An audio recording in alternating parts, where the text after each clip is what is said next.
kid was a bologna sandwich with either mustard or possibly mayonnaise, but it had to be, what was that? Miracle Whip. It had to be Miracle Whip at the time. And then crunching Fritos on top of it. What kind of bread did you have? Well, let's see, this was the 60s. I was from a middle American German family, so it was pure white bread. Well, and you guys remember my two brothers worked for Wonder Baking, which is the big white bread, and then my dad worked for Kroger Baking. So we would constantly get loaves of bread that were still steaming in the package when we got them, and muffins and all of that kind of thing. You know, it was because my brothers worked night shift, so they'd come home early morning, go to bed, and then you'd wake up and you'd find all these different pastries and bread and stuff on the table. So it was My mind is going to bread steaming in its package, like store-bought Wonder Bread steaming in its package. Yeah, I know, it was weird. 60s was a very different time than the 80s. Well, you know, they got it right off the line, basically, Yeah. and would bring it home. I'm just thinking about, doesn't that melt the plastic and that put carcinogens into Well, the bread? Yeah, we're all, yeah. We loved that carcinogen stuff when I was a kid. We're telling sandwich stories. I liked liverwurst. Ooh. That's why they call it worst. It was yummy. It was like spreadable bologna. Ooh, no, wasn't it? Yeah, that's The taste wasn't anything near the it. liverwurst that I ate was not liver mush, it was like, I don't know if it was Oscar Mayer brand. I hadn't seen it in years. They used to have, in Mississippi, they had, what was that block they used to make of all the scraps? Anyway, I'm sorry. But I remember I really liked that, and my mother never bought Fritos, but when I had access to vending machines or whatever, I loved, which were the bugles. Well, those you put on your fingers, you know. But you also put that in your sandwich. And then you became a witch or Crunchy. something, you know, with the we big. put olives on our fingers. We didn't have. Who's the Blade guy now? The hero. Oh, I was thinking Edward Scissorhands, but Well, that's another. that's not current either. No, but you're Marvel or whatever. You're thinking of where are our kids when you need them? Where? Oh, not Raven. Anyway, we got the off. one with the claws. I can see his face. Yeah. We have our middle child is really into the superhero movies. I don't know if she likes Marvel or DC better. She has lots of opinions on all of them. Yes. She's our go-to person, but she's not here. So the worst of liver is what you were talking about. So somewhere in the middle of this podcast, I will announce the name of that superhero because it will pop into my mind. So yeah. If you spot it, you win $100. Wait a minute. Disclaimer. Sandwiches. So like when we went to school, I went to public school, and you could buy your lunch, which was pretty cheap, but it was also, I didn't really like it. Well, if they had liverwurst, then that says a lot about it right there. I did a lot of bringing my own lunch. I did a lot, probably mom inspired. I know when they had pizza on Fridays in high school, they would also have these peanut butter chocolate bars. It was like this big fat thing of like peanut butter, like it's soft, but I'm sure it had sugar in it, and then like a layer of thick milk chocolate on top. That was yummy. That and pizza, that made for an awesome, healthy 1980s lunch. Well, and if we're talking about sandwiches, then we could talk about ice cream sandwiches. Oh, I love ice cream sandwiches. Now in high school, I had a friend that used to. We'd have them at school, you know, so you could get them with lunch. In Catholic school? Yeah. You had access? They were blessed, though. It was okay. Ice cream sandwiches? I didn't have access to that in a big public school. If you like liverwurst, then what does it matter? I thought you would have to bring your own lunch to school. But anyway, I had a friend, and I would get an ice cream sandwich, but it was the dessert after the meal. But it was Tom, my friend Tom, would eat them at the same time. He'd take a bite of his spaghetti or pasta or whatever we were eating and a bite of his sandwich, and it used to like, no, you can't do that. That's like wasting your dessert away and wasting the sweet taste of an ice cream sandwich away. So Probably much healthier eating habits, though. I guess. Well, my Weird. family, dessert was so rare that if you had the opportunity, you gouged and just Yeah. overate or. Of course, he was the same guy that we could gross out though, and have him push. he would. We all kind of worked on it. Oh, you could gross out. Yeah. I did not hear you fully, and I was trying in You my could head say to. anything kind of gross, and he'd push his tray away and go, "I'm going up to go back to class." Is that how you got his ice cream sandwich? Well, that's He'd part eat his of it. half-eaten ice cream sandwich. Yeah, when we went gluten-free, I remember like getting so excited the first time I found a gluten-free ice cream sandwich bar, because that was something. I rarely had those kind of treats as a kid. Like you grew up remembering the Yeah, ice cream truck coming through your neighborhood. the Mr. Softy, I and they're still around too, I think. But I didn't. we're deviating very. I didn't grow up with that, and so when I had those opportunities for those things. Well, now I could talk about my dad's sandwich. Yes, tell us about your dad's Slice sandwich. of white bread, coated with mustard, like totally coated. Yellow mustard, spicy Yellow mustard. No, not that. Yuck. That goes with liverwurst. I was really good on the liverwurst. Spicy brown mustard and liverwurst. And then I'm gonna have to go find some. he would cut peppers or onions or both, lay them on top of the mustard on the sandwich, and then eat that, just like that. It's called World War II. I guess so. Yeah. Depression generation. Yeah. Yeah. No meat on that sandwich. That doesn't fit my restart diet. So sandwiches. Here's one. I was in marching band, and we sold things to raise money. And I was in Whitehall, Pennsylvania, which is outside of Allentown, north of Philly, and they called them hoagies. Better known as subs in my area. Well, they have many different names depending on what part of the country Yeah, I was you're gonna say. from. Because on the opposite side of Pennsylvania, when I lived in the Pittsburgh area, I don't believe they were called hoagies there. There are several grinders. There are several names for those sandwiches. Probably had liverwurst on I remember. them. What is that cackle? That was Well, you brought up witches. I'm still trying to think of his name, and I can't. The witch? The superhero that you talked about. I have more sandwich stories. Don's prompting me. Well, do a sandwich instead of looking on your phone. I'm looking up hoagies and other names for Well, that. I wanted the to- research should have been done beforehand. Liverwurst. Worst of liver. That's time for it. That's like eating. You ate liver too when you were a kid too, didn't you? Oh my God. I was a kid who Oh my ate God. everything and liked everything, but not liver. We won't tell that story right now. We're talking sandwiches. Right. Is this going to take a while or what? Hoagies, grinders. You're supposed to help me out. There's Because we other need to get to the actual sub- subject we're going to talk about today. But sub sandwiches. before we lose everybody, What did you grow up with? my brothers and sisters, and my mom and dad. You're not following my path. We had. What did well, you we had- call them? You had Dagwood sandwiches. Now, this goes way back to Blondie and Dagwood cartoon, but the Dagwood sandwich yeah. was you stacked everything possible on there, cheese and lettuce and tomatoes and probably a few olives. The millennial generation of that story. And for you, liverwurst. I remember Dagwood. I grew up with the Sunday comics on the part of the paper that I liked. But for their millennials, Clifford, the Big Red Dog TV show, Speckles sandwiches. Oh, yeah. Speckles would do a little story before or in the middle of that animated TV show that used to be on PBS. Not sure if it's still on. And he would make a Speckles sandwich, and it was like a Dagwood sandwich. I'm familiar with both. Well, I grew up with the actual TV show, the series Blondie and Dagwood. There was a TV show in the late 50s. I did not know that. Yeah. It was fun. It was a really good show. I was just a sparkle. So here Did you find the answers to your hoagies? Yes.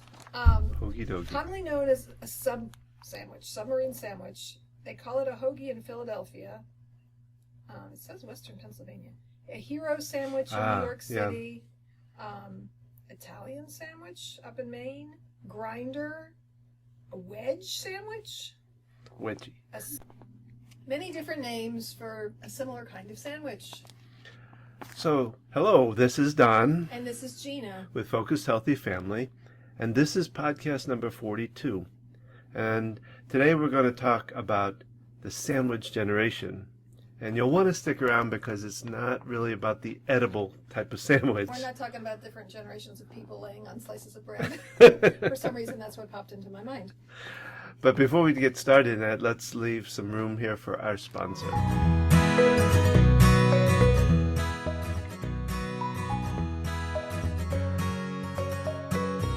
Today's podcast is sponsored by Q Sciences.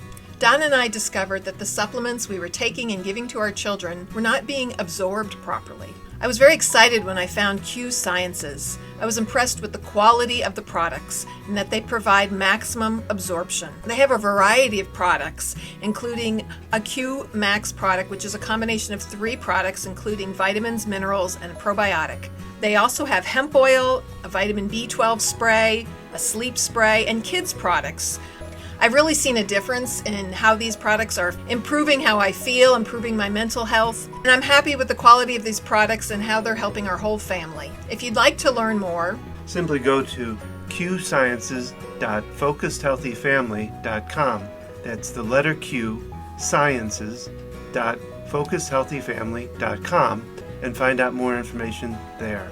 and stop throwing your money away on supplements that don't work and use a quality product like Q Sciences.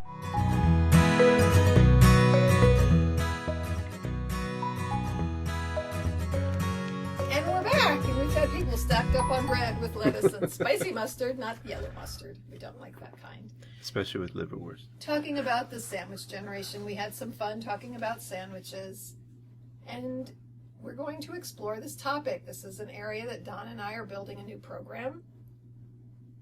And the sandwich generation are the parents that are sandwiched between raising their children of any age. That could be, and taking care of an elderly or an aging parent, and which is a situation that we're kind of in ourselves. Not kind of.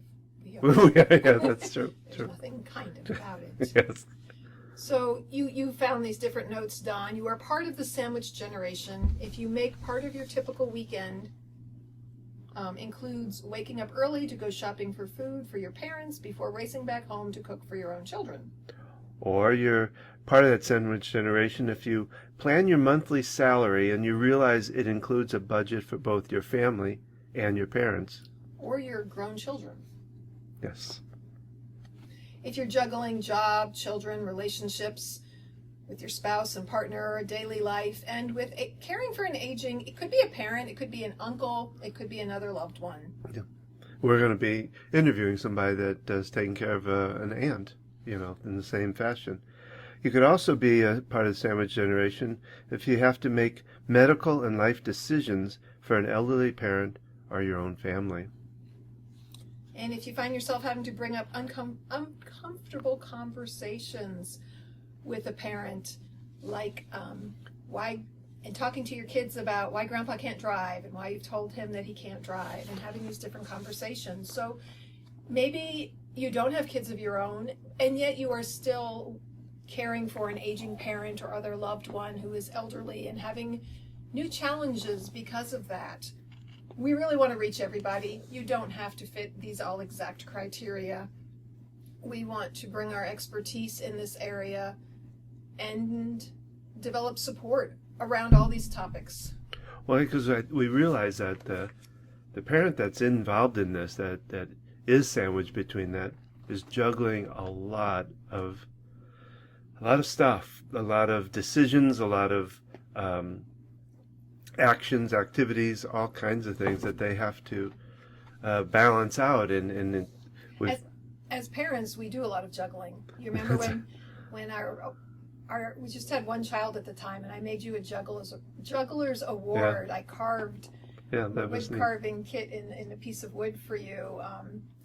Because you were a stay-at-home dad while I went back to work, raising our young child, growing your business.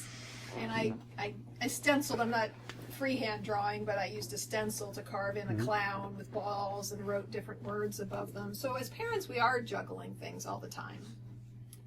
Our own care, our own needs, our children's needs, their academic needs, their emotional needs, their physical needs, mental health needs. And when you have another family member that you need to be taking care of, part of the reason the sandwich generation became more of a thing over the past 20 years or so, when it was people were waiting longer to have children. So they were older when they had young children. And so they're finding themselves with young children at home and aging elderly parents. In contrast to like my parents. They got married earlier. They got married. My mom was 21, and her mother had her at 19. So even though she was the oldest of her family, when she started having kids, her mom was still raising her own kids, actually. And compared to someone into their 30s having a child, and the further generations you go, if people are having kids later, then people are living longer. Yeah. So that's extending the lifespan of people and creating new needs. So what I did is I looked at some of the pros and cons of it. Did some research on it, just finding. So I was going to go through. We can talk about it as we do, or as when we get the list. But the first one is taking care of parents is kind of rewarding. So there is some rewards to it, some kind of blessings to it, because you're doing something good for your parents, and I want to back you up.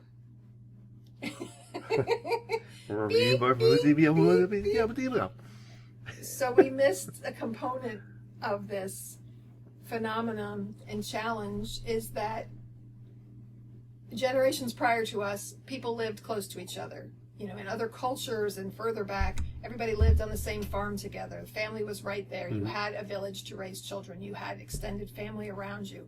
As people moved away, especially we're talking United States, because we can't really speak for any other country because we haven't lived there. But as people have moved away and families don't live as localized, it's more challenging. It adds a whole new challenge when you have a parent who has some issues with aging, dealing with dementia or any kind of special needs, and having to care for them. It creates this new challenge of how to best help them. And also newer generations having smaller families. So like you're one of 6 kids, and so when your mom was going through stuff, there were 5 of you alive and their spouses to help with the situation. Yeah. Versus I'm one of 3, and many people, even in my generation and younger, they could be an only child. It could just be 2 siblings. And so less people to help take care of mom and dad. So you're talking about the pros. Well, one of it is in some cases it's building or rebuilding a relationship with them. So it's typical of movies when the movies do that, where the estranged child gets kind of dumped on to take care of their parent, and they come around and realize and rebuild a relationship with their parents.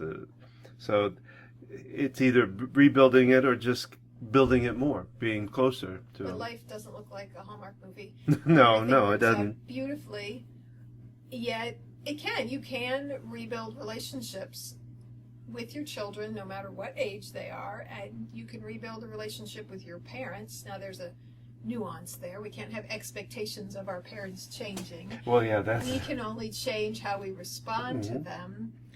And the big reason we are doing this work is I have worked in adult and geriatric rehab as an occupational therapist for pretty much 30 years. I moved into geriatric settings 3 years into my career, and so I have been amongst this population. And as a therapist in a rehab setting, I'm facilitating their independence, educating family, training family, looking at home safety. I've worked in a home environment, I've worked in assisted living, independent living, nursing home settings. And so there's a lot of education that needs to happen with family, and I've witnessed a lot of different family scenarios, a lot of different family dynamics, and communication skills. And I see quite different contrasts of how people respond if they have a loved one, often with dementia. They need to move out of their home because they're not safe to live alone, and they have to move them to a facility. When I worked at the assisted living, I would see families who came and they maybe, even if some places have a 1-bedroom or 2-bedroom, but they would rotate children staying overnight to help mom adjust to this new place she had to live, and they'd be there 24/7 initially, not forever, to help this transition and to help them adjust to new life at this new place. And I've also seen families who, because of the dementia and the challenges of getting them out of their home, they would literally say, we're going to go spend the night here. And they would move them in, unbeknownst to this person, with typically mild dementia, not severe, and kind of leave them. Yeah. And because of the dementia, things would get exaggerated. They'd forget how often their family would come, and they were some angry people. And I always stopped and wondered, wow, how did they parent their children that now that their child is treating them that way? The role reversal time. Right. And, they were the parent of this child. They raised them, unless there was some other situation. And so how their child is now treating them is really a bit of karma. Yeah, when I actually had a client that had that kind of scenario where she came to me to do some work, and lived in Florida, had gotten divorced from her abusive alcoholic husband, and moved up here because her kids lived up here. She had, I think, 3 kids living up here. Imagining that they would be welcoming her with open arms and ready to be very involved in her life. And the exact opposite happened for her. They shunned, they just did not pay attention to her. They wouldn't call her. They wouldn't do anything with her. And as we worked together to try to help rebuild that relationship, it kind of came out that she was she was a brutal mom, very strict, very borderline abusive in a way, verbally, harsh and then probably did some maybe some spanking and heavy duty kind of stuff like that. punishments. And so it just shows itself now in how they were treating her. So I had to do a lot of work with her to get her to change her mindset. Because she didn't realize. She just thought, okay, I'm in a better place now. I'm No. going to That's right. I I want to connect deserve. with my kids. And why don't they want to connect with me? Well, wait a minute. Yeah. You got to turn that finger towards yourself and say, okay, what? And that's what we talk about. We advocate to think about it now, especially as if you're parenting now, is how you raise your kids now and how you handle them now could be how they turn and handle you when the roles Our revert. tagline is how you speak to your children shapes their future. It also shapes your future. That's right. So the cons of it, or the other side of it, is, well, it's exhausting. It's time consuming because especially if the health is deteriorating. There are a lot of doctor's visits, even possibly emergency room visits, things like that. It takes your time and your effort to do, and then it weighs on financial. I know. You're luckily, I think, with your parents, they have the financial needs that Yeah, sometimes help them. Sometimes you have to financially help support your parents. I know people who have to do that. My parents, because my dad went into financial planning and they were always on top of that has not been an issue for them, and so I'm very grateful. Well, then one of the things I read in here too was that a good majority of people are doing more support to their older children. Oh, yeah, than they used to, because And we know a little bit of that when too. you graduated college in 1977, if you had a college degree, Actually, 81. that was 77 was high high school. Thank you. But that made me a little older. older. But if you had a college degree, you had a job, right? Pretty much, yeah. Was there a worry that you wouldn't get a job? No, just what job, but no. But I mean, you jumped right into, you wanted to get into marketing, but you went into sales. You didn't have to go work at Starbucks. Not that existed in 1971.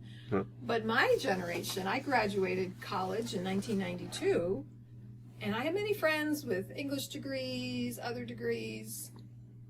It mattered what your They degree was. They had to take a job in whatever they could find. And that's something that only got more difficult as the years have progressed through the 90s and 2000s, that, you know, college kids now, they're making $15 an hour. They're making minimum wage, which, depending on where you are in the country, ranges from $7 to $16 an hour, depending on the state. And the cost of living is so much higher than it used to be that financially it's a struggle. It's a extra burden. Having big student loans to pay off and not having a job to support this, it adds extra stress. So that can add extra stress on you as the parent raising these children. Even if your children are financially responsible, these struggles are real. It could be affecting you as well. There's like a whole financial thing here we need to discuss with one of the people we'll interview. Will be in finance related. Because we're going to be interviewing some other folks that are involved in the same the sandwich generation, both that are in it and some that are professionals that help to work with people. And we really want to look at the whole picture. We want to look at emotional, physical, mental, spiritual health of the sandwich, the middle people who are caring for the older people and the younger people, looking at it from the older people's perspective and what they're going through, as well as the children, and seeing, you know, the changing role of their grandparents. We see this with our own children. So our oldest and youngest are 11 years apart. And so my parents were much older when the third child was born. And so physically her grandparents were not able to do all the same things that they could do for her older brother and sister. For her older sister, my dad sat on the floor and played Barbies.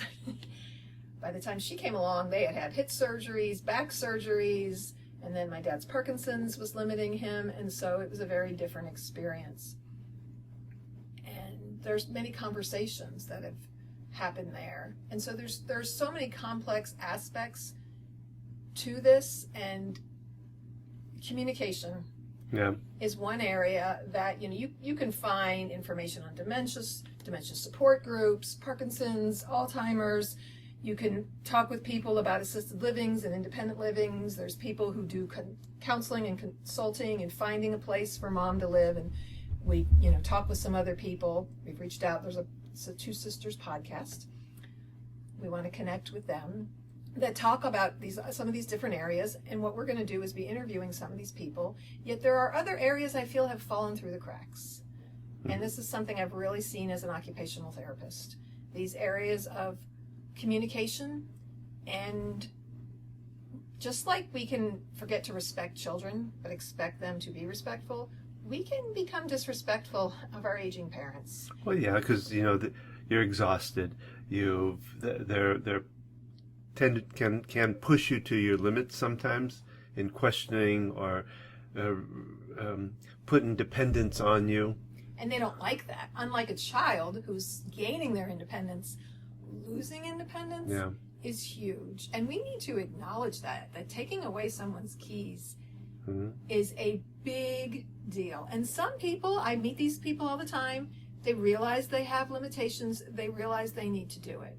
Other people fight until something happens. And when you have dementia involved, then they don't have an understanding and awareness of their deficits. So that's what makes it really tricky, is because they don't see that they have deficits, and we could get mad at them. And there's so much education that needs to happen, just like you can't expect a 4-year-old child to comprehend what you would teach an 18-year-old. You can't expect someone with different degrees of dementia to understand like they would have before they had dementia. Well, and then, you know, you talked about at the beginning about people are leaving the farm and moving away from the family. Well, how do you deal with that long distance caregiving?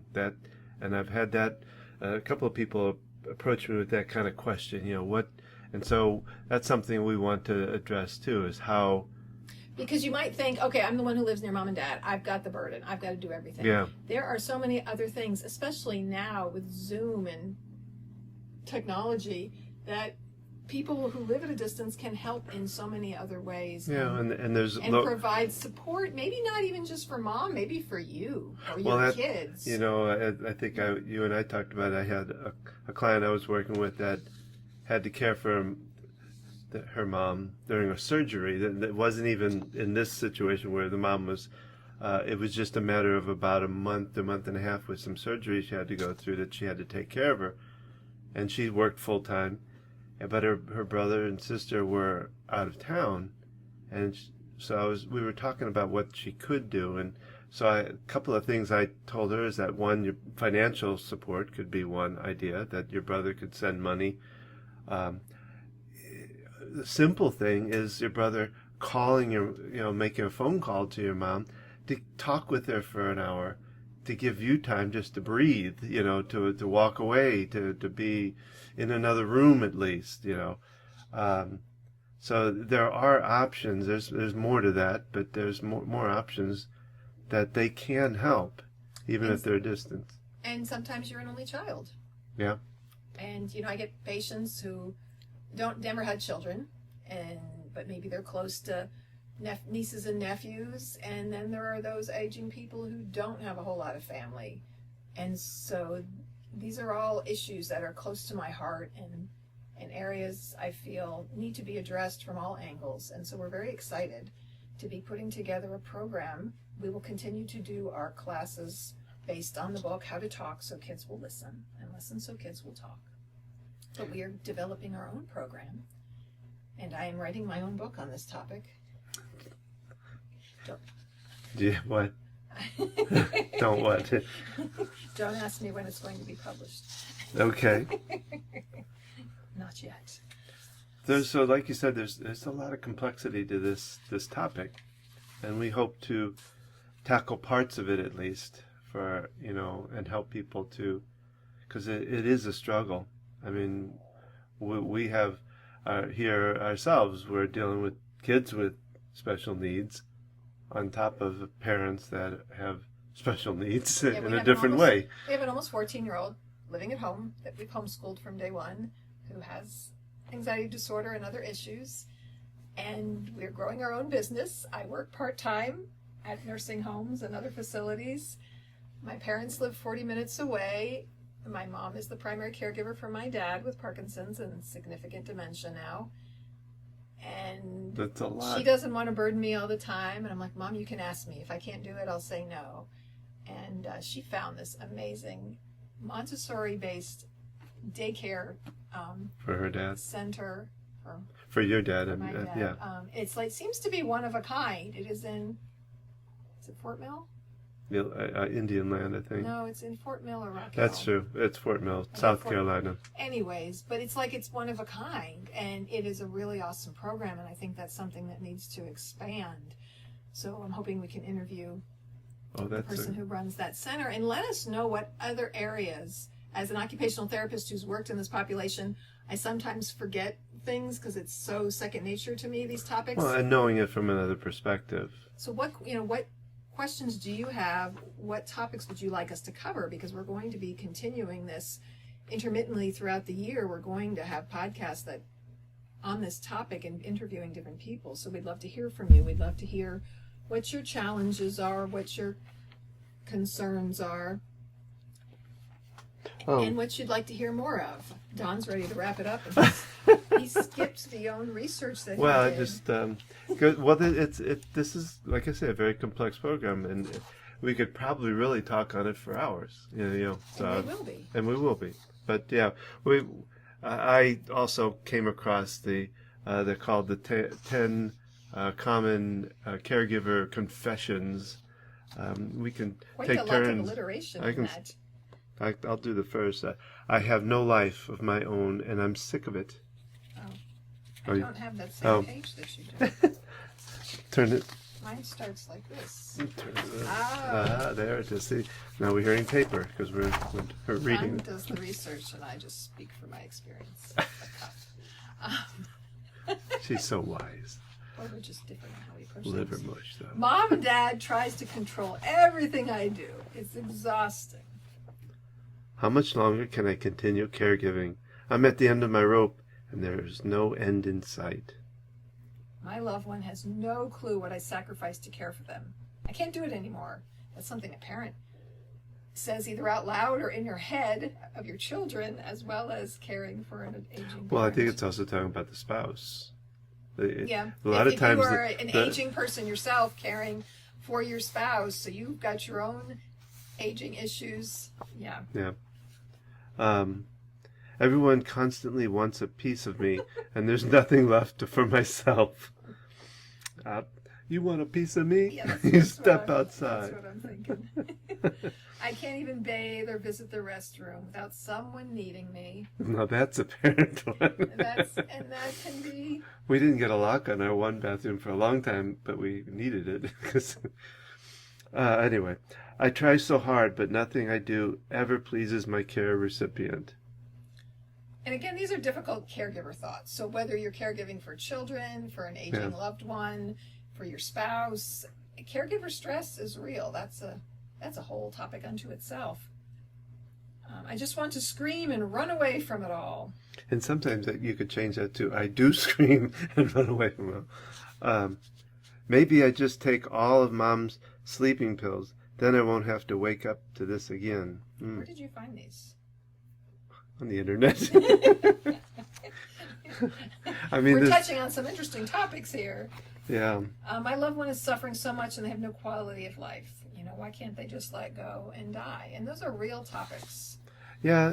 And luckily, we at least have things like DNR, do not resuscitate orders, and that can be very individualized to what type of care you say yes and no to when you've reached that point in your life, and those are very real decisions. Well, the other thing too, in reading over these, is that not to beat yourself up if you have these thoughts. It's really okay. Everybody, Well, part of it is recognizing, as parents, we do things. This is how parents are. This is what we have to do. And then your parents get older and you just do things. And I'm sure there's a lot of people out there who think, oh, this is what you have to do, right? This is just normal. This is the way it has to be. Well, And they don't realize they're getting burned out until it gets really tough. Until you're so burnt out, what happens? Your body breaks down. Yeah. Well, and they talk about caregivers. The caregiver themselves can sometimes become sicker than the person that they're dealing with. I could write a book on stories. And you will. Of that. When is that published? That particular situation. Yeah. I don't have any patients. My husband just died 6 months ago. Everything was fine. Or my spouse just died. And now I've got all these health problems. And everything's falling apart for them. Yeah. And they finally, and then everything shows up. Held it together. And my grandfather, his cancer that he had spots on his lungs for years, progressed into full-blown lung cancer. And she collapsed right after he died. She didn't even make it to his funeral. Yeah. And a month later, she was gone, and I think she was just ready to. Well, she had lost a son too. That, all of that. But it's like she had held it together for so long that, that letting go. But that exhaustion can cause problems, and those things can be prevented. Where you talk about self-care, taking care of yourself, caregiver burnout. These are all very related topics. Well, and we feel guilty about self-care too, and that has to kind of. You have to change your mindset around that. And that you bring up a very big topic of guilt. Just as you're caring now for your parents who raised you, any guilt and lingering issues. This is where EFT can be so helpful. Lingering issues that you've had with your own parents, maybe you've been able to set it aside, but now if you were in the role of having to take care of them, it's going to stir up all kinds of stuff that you might have forgotten about or... Because you have to. The tough part about it is you have to remember that they have made their life the way it is, whatever it is, and so to beat yourself up about the way they've developed their life, I don't know if that makes sense, but I wasn't really going down that path of beating yourself up. It was more of having to resurface and deal with things that bothered you as a child that you thought you got over, and now that you're caring for your parent. Well, I guess I was talking about like these statements. Some of them are pretty tough. I wish they would just die. Those thoughts can go through your head, Well, and I read that differently. I read that statement as, this is so tough to see I wish they would pass on. Suffer like this. I was looking at it the other way, I think there could be that, yeah. I just wish this was over because and it's a little bit of on a selfish reason, But it can also be, it can some be the other people way. hang on and They suffer and you don't want to see that. Well, I've seen the other aspect is the 80, 90-year-old person is like, I'm ready to die. And their children are like, you don't say that, Mom and Dad. I'm like, they have a right to say that. There is going to be an end of their life. I hear this sometimes and it's like, your mom is 90 or whatever and she's got all these health issues. Like, there's going to be a point where you have to let go. And she's having an acceptance of it and you're not. Well, then she's hanging on for you. Yeah. And there needs to be a healthy balance there, and so that's kind of a fine line, and there's many different sides of it. So we've covered lots of different thoughts and ideas all around this idea of the sandwich generation, including hoagies and heroes and grinders and subs. But it's really about those caregivers, and we're talking a lot about parent, but it can be a caregiver of any sort who really are dealing with two sides that are both pulling at them. I saw a cartoon recently of, the caregiver on top of a stone or something, and on ropes tied around them, and the older generation is pulling them one way, and the younger is pulling them the other way. And it's that's what they're going through. So being able to manage that and deal with it so that you're not detrimental to yourself. Wolverine. It didn't pop into my head. She gets $100. I had to look it up. She won. So that's our podcast for today. We hope you've enjoyed it. We would love to hear from you. Please leave us comments here, send us messages, tell us what you like, tell us what you'd like to hear more about. Find us at focusedhealthyfamily.com. There's links to these podcasts, our blogs, our coaching program, all the different classes we're going to be offering. Share it with your friends, especially around this topic of the sandwich generation. Let other people, surely you know somebody who's in that situation. Well, I do, but quit calling me Shirley.